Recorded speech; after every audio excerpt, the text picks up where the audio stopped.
ঈদের দিন সকালবেলা কি করলাম সবটা নিয়ে থাকছে আজকের ভিডিও। সো হ্যালো এভরিওয়ান, আসসালামু আলাইকুম। ঈদের দিন সকালবেলা কিন্তু একদমই ভারী পোশাক পরা যায় না, সেজন্য আমি একটা নর্মাল পোশাক বের করে নিয়েছি। আর ঈদের দিনের ওয়েদারটা জাস্ট দেখুন, আমার কাছে কিন্তু খুব ভালো লাগে এই ওয়েদারটা। কিন্তু বিকেলের ওয়েদারটা কিন্তু আমার একদমই ভালো লাগে না, একদম মেজাজটা গরম হয়ে গিয়েছে। আর এদিকে দেখুন রান্না বান্না কিন্তু প্রায় ডান। আমি কিন্তু তখনও গোসল করি নাই, জাস্ট আমি রান্নার ক্লিপগুলো নিতেছিলাম। গরুর মাংসটা হয়েছে, মুরগির মাংসটা কিন্তু তখনও হয় নাই। তো যাই হোক, গোসল করে খাওয়া দাওয়া করতে বসে পড়েছি, আমরা সবাই মিলে বসেছিলাম।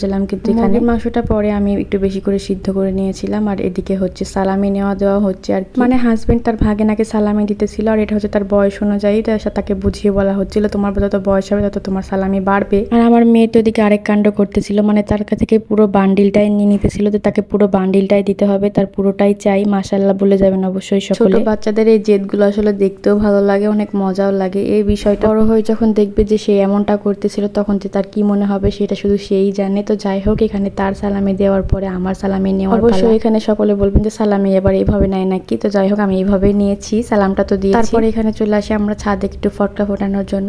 ঈদের দিন একটু ফটকা ফোটাবো না, সেটা তো হতেই পারে না। অবশ্যই আপনারা এখন বলবেন যে আমি কি বাচ্চা নাকি। না, আমি বাচ্চা না, কিন্তু জাস্ট এটা একটু মজা। আর একটাই ফাটিয়েছিলাম, আর এটা আমি ফাটাতে গিয়ে যে কতবার ব্যর্থ হয়েছি সেটা শুধুমাত্র আমিই জানি। তো যাই হোক, আপনারা কে কে এরকম মজা করেছেন অবশ্যই কমেন্ট করে জানাবেন। আল্লাহ হাফেজ, আসসালামু আলাইকুম।